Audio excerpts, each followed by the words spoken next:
So in this section, we're going to be talking about congruent figures, but more specifically triangles. We're going to be doing a lot of stuff with triangles in the days to come, okay? So we're going to narrow our focus a bit. So, as usual with any other congruent figures, two triangles are congruent if and only if one could be mapped onto the other by one or more rigid motions. We got that in the last section, right? Any of the transformation, reflection, rotation, or dilation with a scale factor of 1, right? We'll do that, okay? And again, we have a congruent statement here, don't we? All right?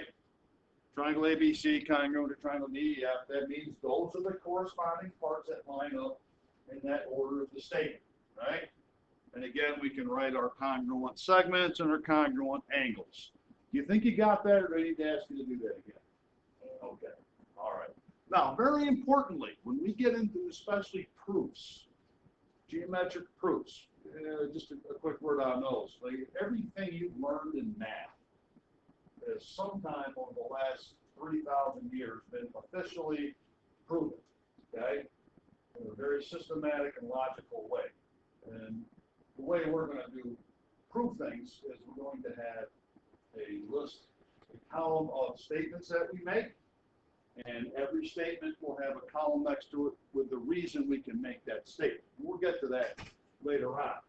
But one of those reasons that we'll use to justify some of our statements is the following.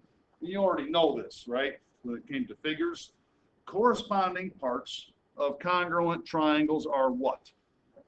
Congruent, okay? This is something that we'll need to write in many of our proofs, right, to justify certain statements. You don't know what they are when we get to them, right? But we can abbreviate this because it's a big, long sentence, right? This here, CPCTC. I want everyone to say it right now. On three. Ready? 1, 2, 3.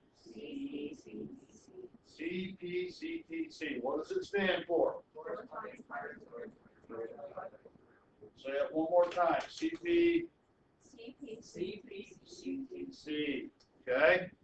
All right. Corresponding parts of congruent triangles are congruent. And we knew that from the last section. We did figures. So just real quick, I'll go down. We'll do this very fast. So let's do the congruent segments, right? So according to this statement, TR would be congruent to what? AX, right? RY would be congruent to XD, segment XD, right? And then TY would be congruent to, well, I want T to Y, so technically I want to do AD, right? In a very technical manner. All right, so then of course angle T congruent to angle, go ahead, everybody, A, everybody say it. Angle R would be congruent to angle X. There's one more person. And finally, angle D would be congruent to angle, well, what did I say D? I meant Y. Sorry. Just stay consistent. Got ahead of myself. So Y would be congruent to angle D. All right. Either way, because congruent is an equal sign for okay? And I'm not going to go too much to right. So they show here some congruent transformations or rigid motions, okay? You notice this reflection here. Remember, if I saw this rule right here, how would I know that's a reflection of the x-axis? The x-axis is horizontal, right? And what are the y values measured? How far up and down the point is, right? And what happens if I switch the sign of all the y values? Or down, right? If it was below the x-axis, it's now up the same, right, and vice versa, okay? So there's little tricks to seeing these rules you can kind of figure out. And so these triangles will be congruent. There's a transformation, right? 3 down 5. And now this rotation, like you switch x and y, and then negate y. What I mean by negate, switch the sign of it, right? Right? That's a rotation, whatever. We don't need to memorize that. So the triangle is going to be congruent because it's a sequence of congruent transformations. Let's go to the next page. I want to get through this quickly. It's all kind of the same as last section. I want to get into some Regis questions, right? So, sequence of rigid motions or isometric transformations, right? To take that triangle, the green one, to the yellow one. First they did what? Flexion over y-axis, and then they did what? Which way? Well, let's go in order. Over 4 down. Well, right 4, down 4, right? Right, don't just say over, okay? So it's always the x direction, comma, the y direction. So let's get used to saying the left-right part first and the up-down part, all right?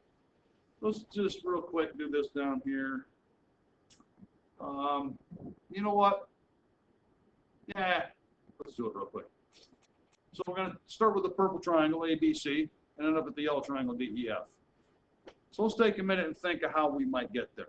What might be the first transformation?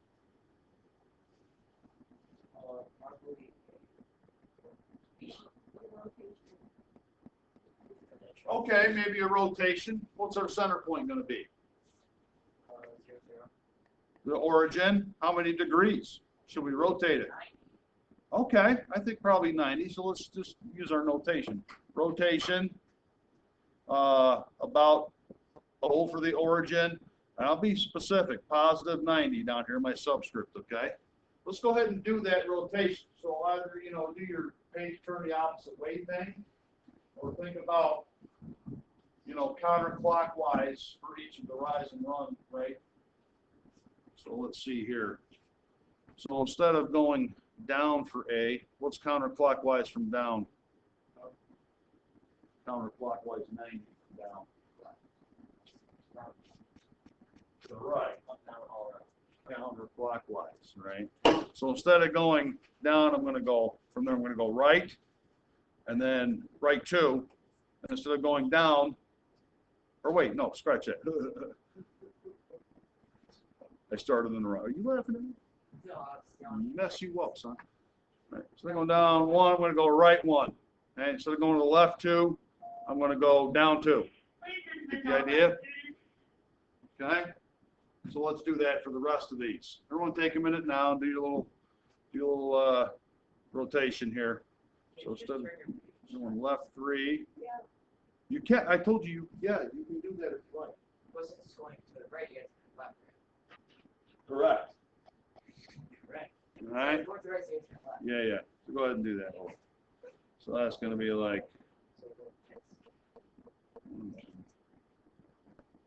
that there, and that's down 1, 2, 3. All right. So here's our 90-degree rotation.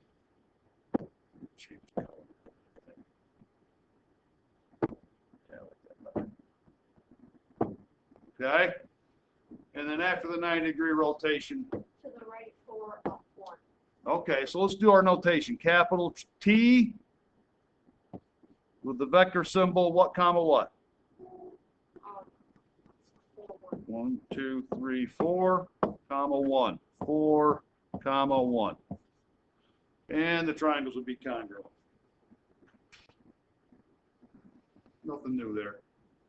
Let's go down here. Wait, what was the translation? 4, 1. Right 4, up 1. 4, comma 1 in the vector. All right, down here. Let's just fill in the blank real quick. Part A. So we're starting with triangle ABC here. How do we know we're starting with ABC? How do we know that? Start with ABC. Good. So let's start with ABC. Okay? Non-readers out there. So we'll need to do a reflection over what to get over here? We'll reflect it down here. No, you go to the Y. And then you have to Reflect over the what? the Y axis. Y-axis. What's another name for the Y-axis? Uh-huh. Followed by a translation of, let's see, 1, 2, 3, 1, 2, 3. Right, like that. 3, and then roughly. So wouldn't it be like here? Down 2? You sure about that? 2? Oh, you know what common mistake. You're just doing, Yeah. 1, 2. Yeah. You gotta go to its corresponding I think 5, 6. angle. 1, 2, 3, 4, 5, 6. So the translation of what comma what? Units down. 0, 0 comma Negative. -6. You don't want to go up, you want to go down. Okay, statement. Triangle ABC would be congruent to triangle what? T, D, T, E, F. and then E, and then F. It's not always going to just go alphabetical. It did that time. Okay? Let's do this one over here. So we want to do, okay. So, we're going to take this triangle and map it over to that triangle. Everybody agree? Yeah. No, wait, no. Wait, man. Pick it up later. Why? What are you talking about? How do you? Read. Don't I don't know. I don't read, man. So Start help with me. ABC. Oh, I should start reading. You're trying to teach me a lesson, which I in fact just taught you in an ironic sort of way. Whoops. What's that? Okay. In other words, reflected over the. Okay, so we're starting with the first. Let's do that reflection. Okay, let's see what it looks like. Well, okay, can we rotate it? Well, number one, it says reflection. If it didn't say that, you should probably check the orientation, right? So is it not changed? Well, let's just do one thing at a time first. The best way to find out is go through the process, right?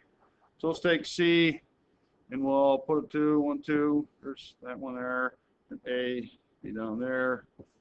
We got B. So this is 1, 2, 1, 2.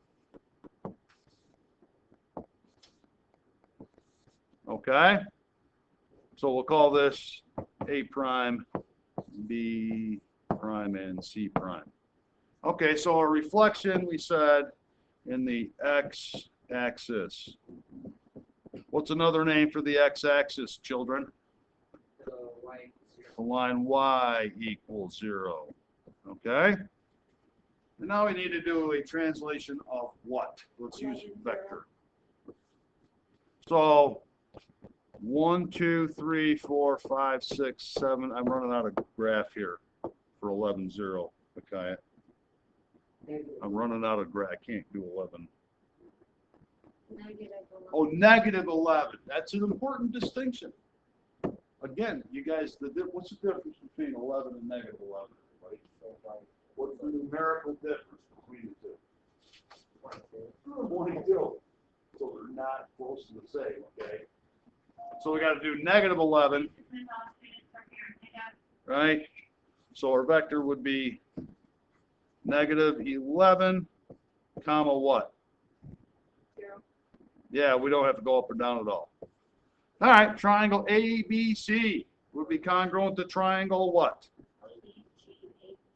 TGH, yes, thank you. TGH is a correspondent. Put on those. All right, so quick note for you here. It's more of a review. You want to make sure it's in your brain. It'll also be a tool that we use over and over and over and over again. Okay? So on the notes page, guys, if we have a right triangle, what is the tool that you learned how to use back at Tots Learning Center to find the missing side of the right triangle? You remember? A what? Angle. No. Compass. No, a mathematical tool, a mathematical theorem. No. Protractor measure angles. Ruler. Nope. Certain theorem starts with a P.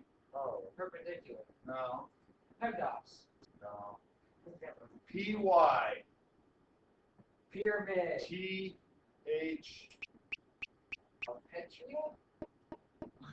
Pythagorean theorem. What? Remember that? I don't know. Well, you've encountered it. let's just review it because it's something we're gonna need to use many, many times.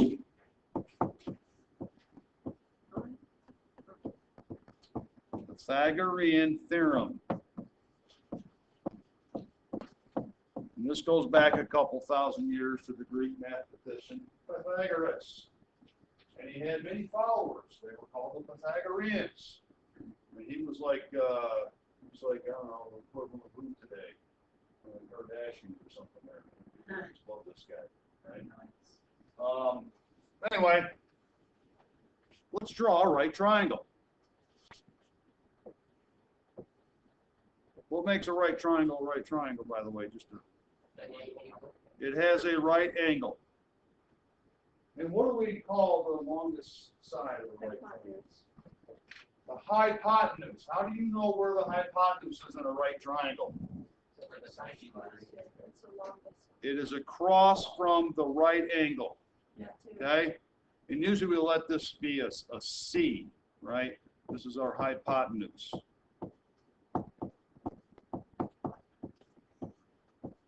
Need to know this. And the other two sides are called what? Leg. No, it might not be short and long. It could be a sausage, right? But if it's not the hypotenuse, we call them legs. You're thinking way ahead. And one of the legs I'll label A. The other one is B. Doesn't matter which, but for this theorem, we let the hypotenuse be C.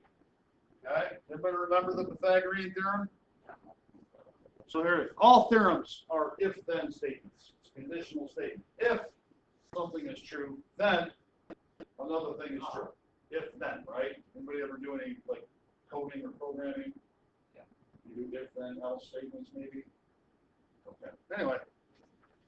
So if right triangle, forgive my abbreviations, you need to get used to it.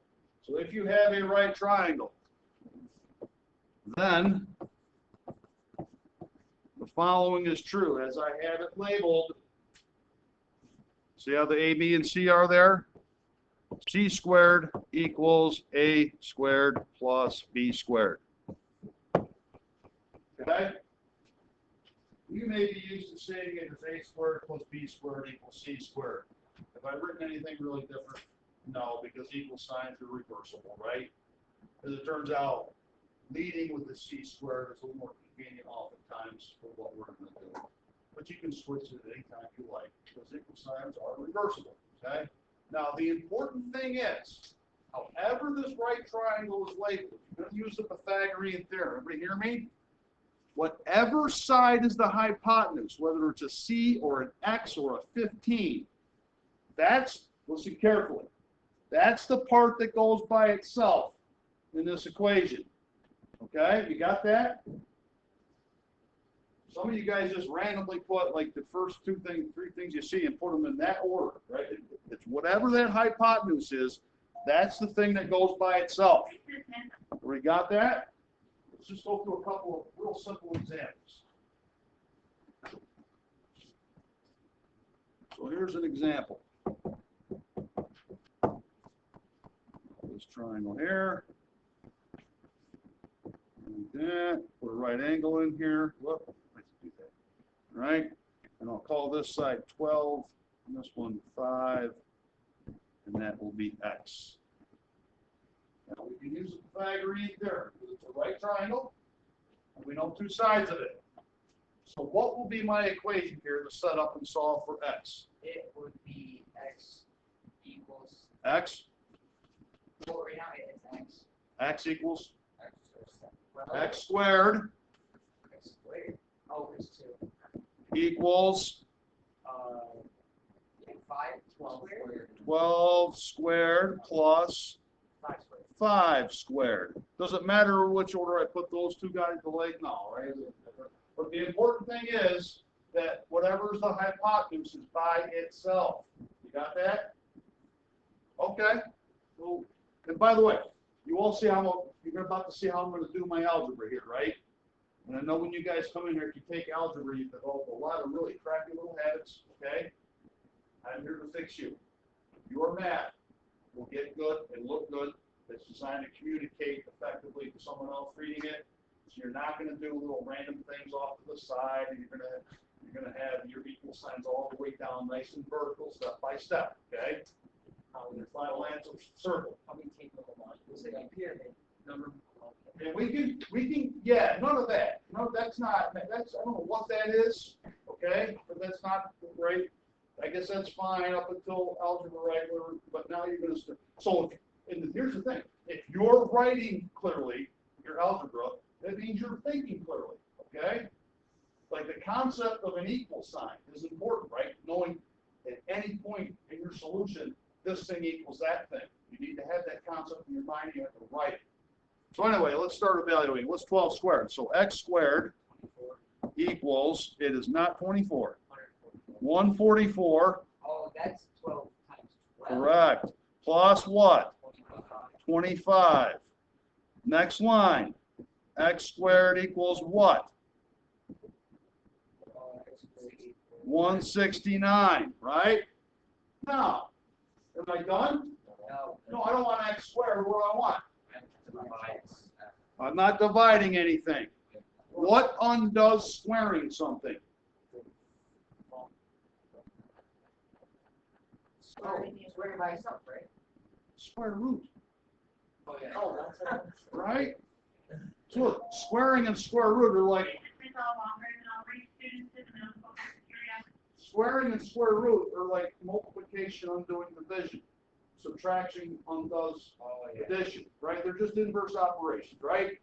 So I should take the square root of, and what I do to one side of an equation, I must also what? Right?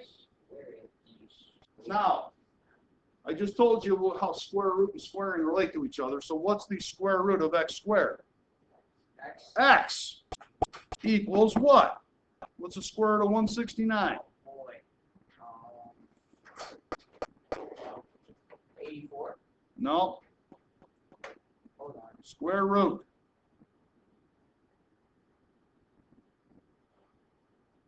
At 13. 13. Okay? You guys see how my algebra looks here? You see that? Yeah. That's what I expect from all of you. I won't accept anything less from you, okay? If you turn it in, I see I'm going to give it back to you, fix it all, right? And soon I won't do that. Soon I'll just like not give you any credit for it, okay? It looks like what you were doing up until you got to this class, all right? Okay? Remember, you're on a different path now. You're on an advanced path. You got to make it look that way, all right? Let me give you another example. And yeah, and so I mean, you know, you show all our work, right? I hate showing all our work. A word about showing your work, right? So as you were learning algebra and other things, right? The work that was involved was, you know, like if you had to subtract 5 from both sides of the equation, you had to equal -5, and drew a line, right? Okay? You're now at the point where you don't need to show that little step, okay? You must technically all the work, right? But at every level of math you get to, you can do something simple like that, and everyone in the room knows exactly what you did. You have to write it out. Does that make sense? So if I tell you to show all work, it's probably going to be less work than you showed before, if that makes sense. Because we all, at some point, know what we're doing. You know, if we divided both sides of the equation by 5, you can see in the next line, yeah, we divided by 5.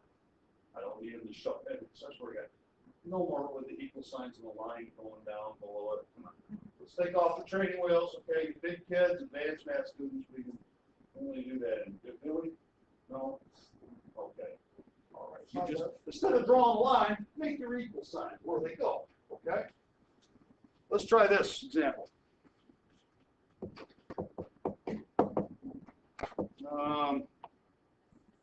Let's do it like that. Let's do it like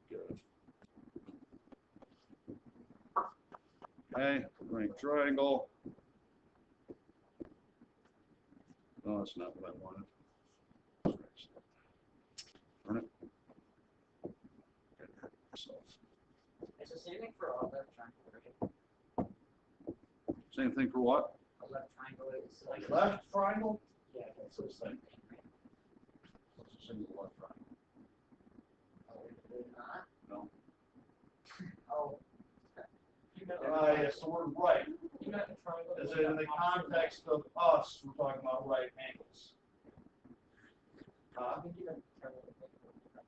No, I think you meant the opposite of right. Yeah, I think we announced it. Yeah. Yeah. Well, as you learned in your life, short life so far, is some words are like different meanings depending on the context. Okay. Now, what will be my equation to solve for this missing side? 5 squared. X squared equals 5 squared plus What is supposed to go by itself in that equation? Is that what I said? That is not what I said. The hypotenuse. Okay, what's my equation? 5 squared Uh-huh. equals 3 squared plus x squared. Okay, now I have a little, I have a little issue. I always like to have my variable on the left side of the equation. So would you guys mind if I just wrote it like this?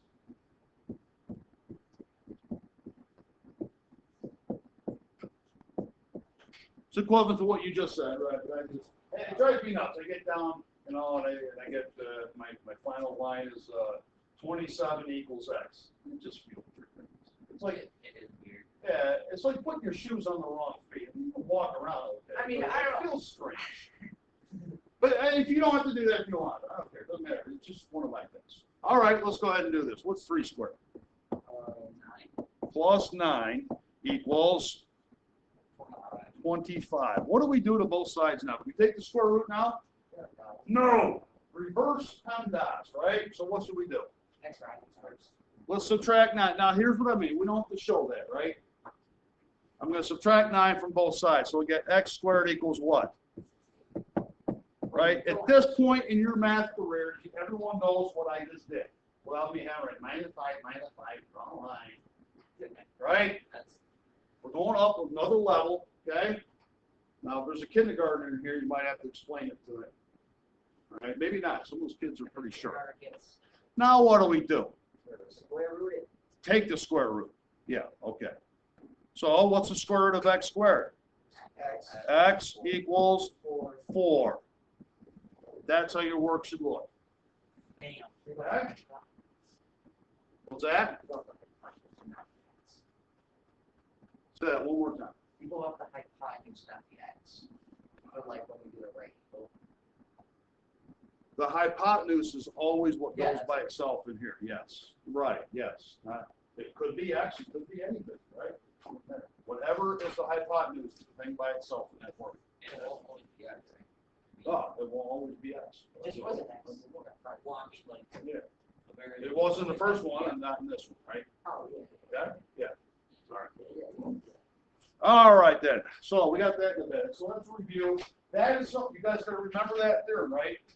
Like Yeah. 5 weeks from now, you're gonna run into a problem, and we're doing some really advanced trigonometry and triangle stuff with angles and sine, cosine, tangent. And you're gonna say, "Oh, I wish I knew the length of that other side. I don't remember." Oh yeah, I can still use that thing I learned in kindergarten, the Pythagorean theorem, right? So you got to keep it here. And this is what I mean. Remember, go back and flip through your book 5 minutes a night. Make sure that's in your head, among other things. All right, read these questions. Read it over. Oh, by the way, scalene triangle. What does that mean, guys? What? What is a scalene triangle? None of the sides are equal. Yeah, right. Okay. Which statement must be true? One. Why? How do you know one? Because Because they're clockwise forward, goes not right. in at all. Well, how do I know that A and R have to be? Because you clockwise, you go to the right. Oh. Get mad. It is, first of all, Oh. it's a rotation. So it's a rigid motion, right? We got to know that first. Okay, rigid motion. Second of all, A, B, C maps to R, S, T.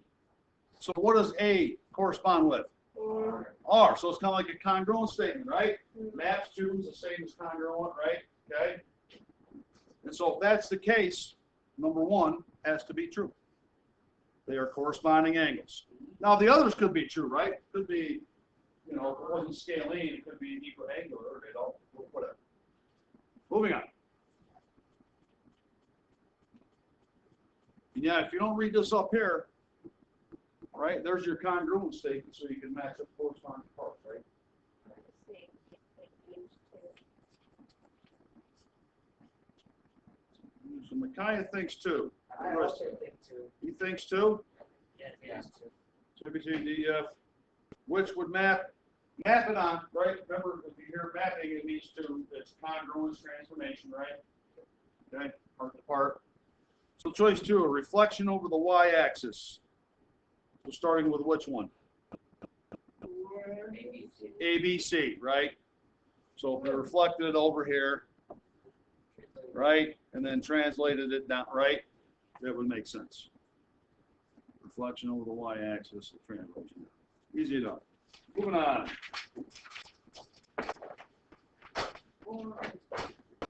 Better make this a little smaller. Zoom.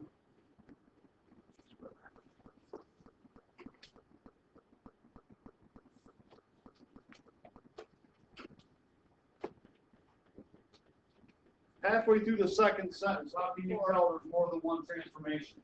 Sequence? No, before you get the sequence. The double prize, yeah. And then it goes ahead to clarify. Number 4. Rigid motions. Which one was it? Remember, if it says maps one onto the other, it means one is congruent to the other. Rigid motions do that. So you said number 4? Yeah. What do you guys say? I think it's more. How do you know it's a reflection? It's an orientation. Orientation, right?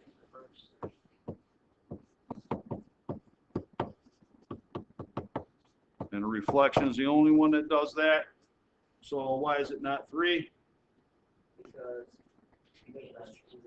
So clearly, yeah, if it just translated, it wouldn't be laid over a set, right? So number, would you say 4? Yes, number 4. Moving along. So these are, it's like a lot, but they're kind of quick hitters. C and the DEF. Oh, and the DEF, actually. Oh, okay. Stand by. Okay. I understand this every time I get this problem. I keep forgetting that. If we do a dilation, we get similar figures, right? Okay. Get that similar means the same shape, different size. Necessarily different I was size? going to say number 2. Hang on, before we get that. If two things are similar, do they have to be a different size? No. Well, let me ask you this. Would you agree that if you dilate, say, a triangle, then when you started with it, the result would be similar? yes. The same should take like all the angles are still the same, right? So it's the same shape.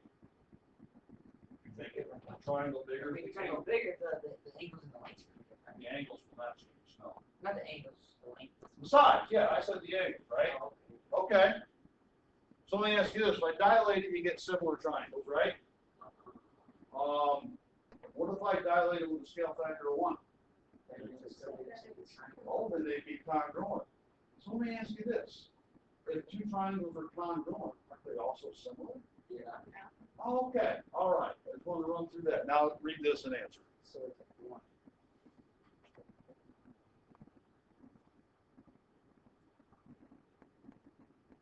So we have a reflection, and then a translation. Congruence transformations. So they're definitely congruent. And also similar. Well, they're similar because I just gave you a quick lesson on why congruent figures are also similar. They have a scale factor of 1, right? Yeah. Same shape. Congruent, similar. Moving along. Now we have to know about corresponding parts, and we'll need to set up a little bit.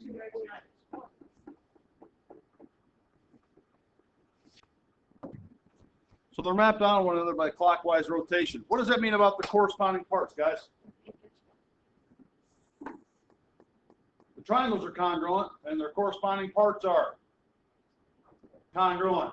Hey, if the corresponding side lengths are congruent, what does that mean about their numerical measures? We just did a lesson on that. Congruent refers to the figures. Scale by 1. What can we say about the numerical measures if the side lengths are congruent? They are We just did the lesson on it. You just turned it in. I made the distinction between congruent and Oh, you made it equal. equal. Yes. So if the corresponding sides are congruent, their numerical measures are equal. And I told you we needed an equation to solve, didn't we? Okay. Can somebody give me an equation based on some numerical measures being equal because of the congruencies? So 2x minus 1 equals 16. 2x minus 1, they just ran picking one of those numbers? Why'd you pick 16? because Because the A and B and D are equal. Okay, so this is DE, right? Yeah. Here is DE here. Look at this, right? What does it go with the other triangle? A, B. And so AB is 16. So here's our equation. 2x minus 1 equals 16. And again, we don't have to show the step. You do plot. All right. Don't draw a line down from your equal signs. Don't worry. Come on, let's draw up a little bit, right? So 2x equals what? 7. Right? Look, so at this point, you all know what I did without writing, right? That's not So we can the say, like when I say show all your work, it's kind of like less work now, right? But it's still there because you know what we did. And now what do we do? You divide it. Divide both sides by 2. 2. So you get x equals 8.5. 8.5. Choice 4. Let's go on to number 6.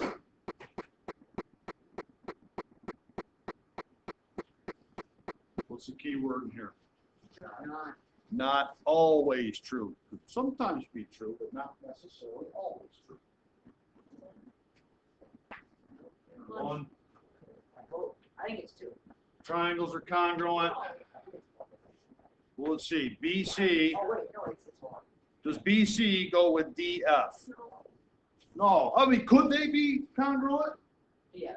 Well, they started out right, yeah, but not based on what they told us, right? Because they're not corresponding sides. They really could be. I don't know what their lengths were to begin with, right? But so it's going to be choice 1. Let's do number 7. Now we have to describe.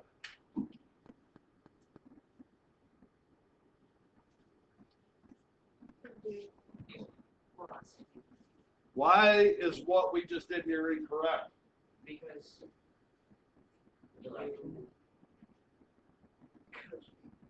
you didn't read There you go. What did we not read?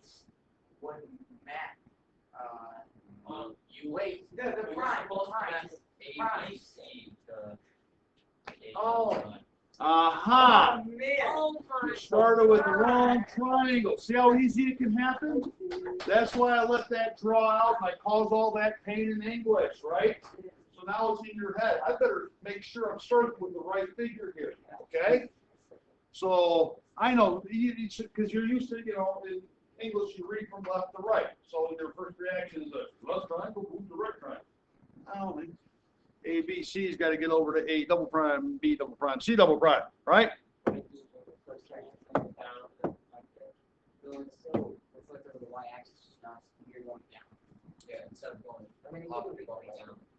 Yeah, well, so you think the order's going to matter?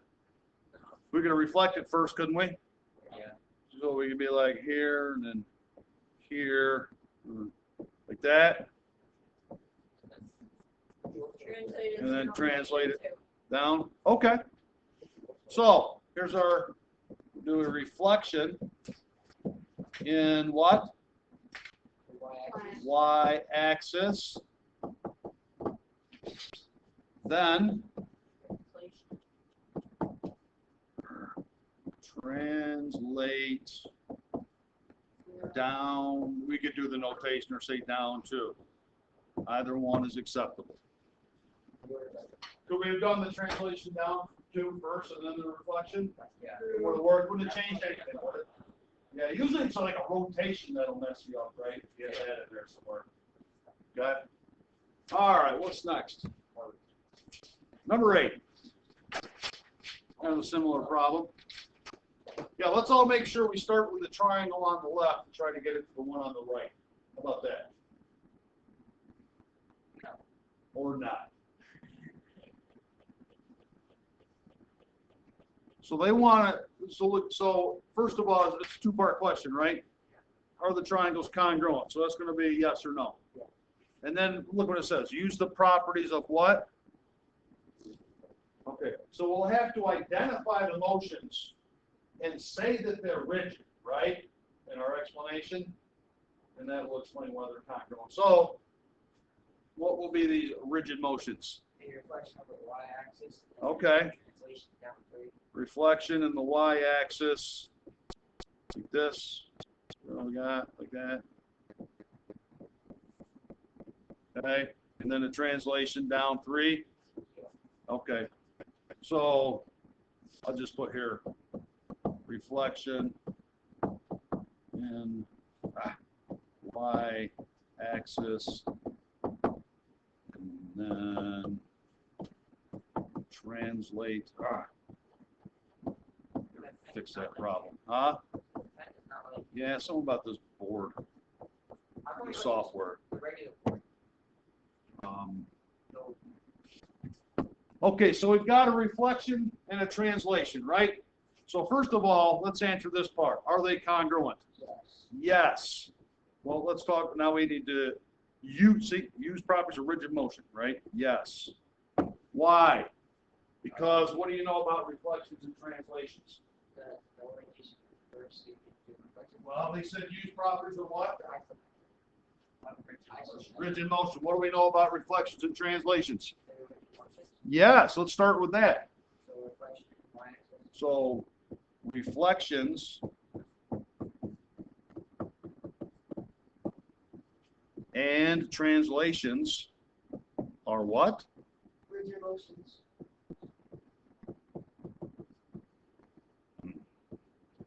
Are rigid motions.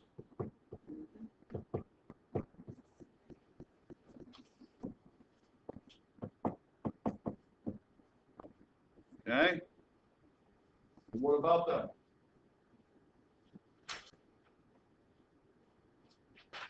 So what's preserved?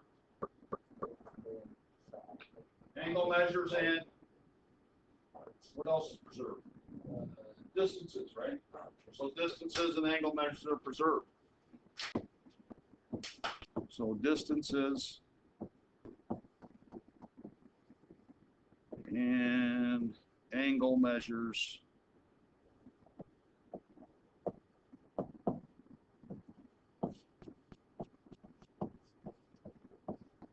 are preserved. In other words, kept the same. Something like that. I mean, your wording might vary a little bit. You get the idea, right? Did we use properties of rigid motion in our explanation? And what about them, right? Preserves of blanks and angles. Okay, so here's congruent. Okay. Let's do this next one here. Didn't we do this one already? Yeah. Yeah, we did this one already, right? Yeah, so did that, rotate it. So let's just, for time's sake, move along. That's from last section. Should probably take that now. There's another one. Kind of like that, but.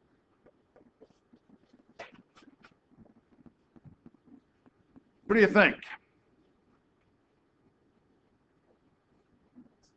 What can we do to triangle STU to get it to map on a triangle ABC?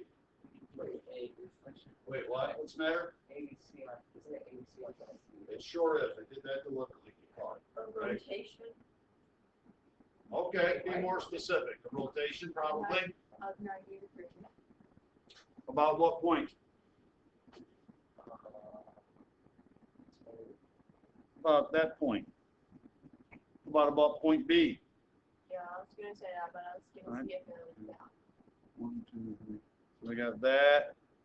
Wouldn't that end up there? After a 90-degree counterclockwise rotation about B? Then what?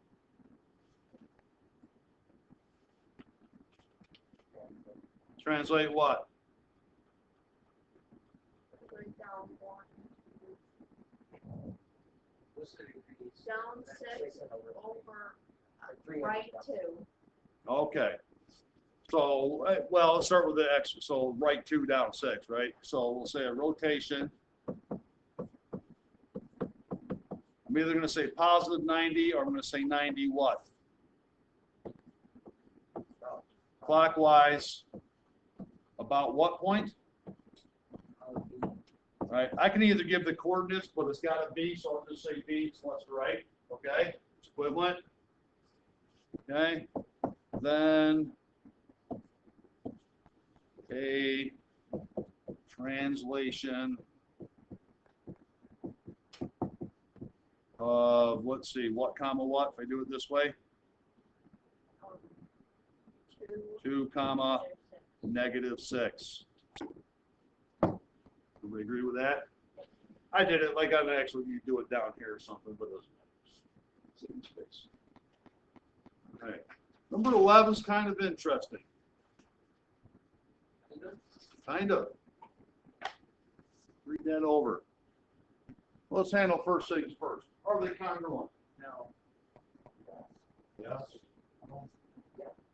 Right. I thought it looks like it looks like RST is small.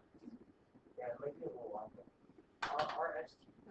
I'm saying it's no. I'm saying This would be a really easy one to just glance at, say, yep, congruent, reflection in the line, what y equals -x.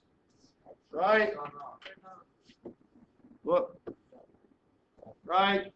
Reflecting that line, you got congruent triangles. However, they're not. Because let's just take a look at, so listen, if they're going to be congruent, like all the linear measurements of the side be congruent, you know what else are linear measurements? Rise and run, right? Let's take a look at from B to C. What's the rise from B to C? 4.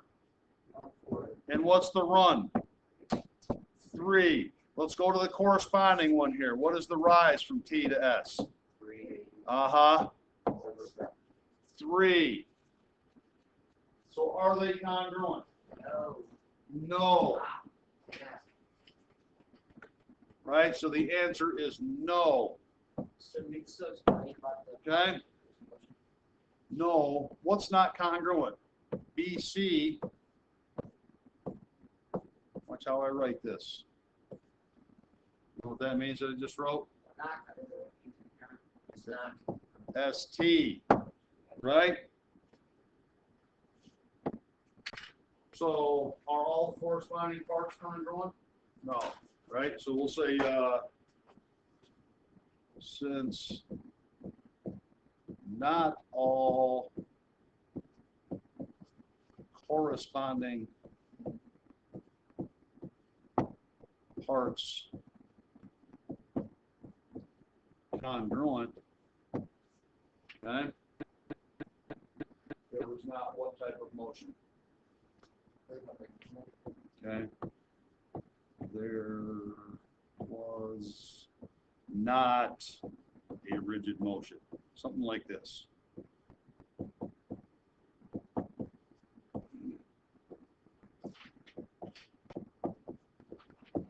Okay? That's an easy one to catch in. You really got to look closely at these things, details. People that make up the state test, they guys are exempt because they sit around and they think they must think, how can we catch these kids? Right? How can we mess them up and confuse them? How do we? It's diabolical. Terrible grades. Okay? All right, one more. This one's real quick compared to these other ones. Last one. We don't even need specifics here. You're gonna say rotation 90 degrees about KC and the transformation. Yeah, we don't even need to be that. Okay, then what? Yeah, we don't even need to say like about what, because there's no grid, right? There's nothing, right? Or we could say about KC. What did this rotation? Let's do this now. Hang on. Triangle ABC is drawn below. Let's read this part. AB is congruent to DE. Let's mark those. AB congruent to DE, single congruent mark. AC to DF, I'll use a double. And then angle A, you guys know that and that are angle congruent marks, right? And now, yeah, for later on, they're congruent side angle side. We'll get that later, right? So, write a sequence of transformation. So the triangles are congruent because they're showing corresponding parts congruent. Probably should have saved this one for later, but so what were the what's the sequence? Wait, so are B and C not congruent? Are they not? Well, this is where I probably should have held this for a later section. Let's just talk about what the transformations were. A what and a what? A rotation. Rotation and translation. That's all they wanted. There's really no way to tell, right? There's no XY coordinate point, right? So they can't expect you to be specific and not give you enough data to be specific with, right? Rotation and translation. This is probably one of those on the state test, if I'm not mistaken, it would be like a 2-pointer, right? It's in the written part, but it's one of the early ones, 2 pointers like that. Okay? All right. The problem set. Are we not going to go around B and C and FRB or not? Or- Not right now. Later on we will, right, Micaiah? Yes. All problems. Now, do I have to go over again the distinction between equal and congruent? Because it's going to look a lot like the last one you did, right? Okay.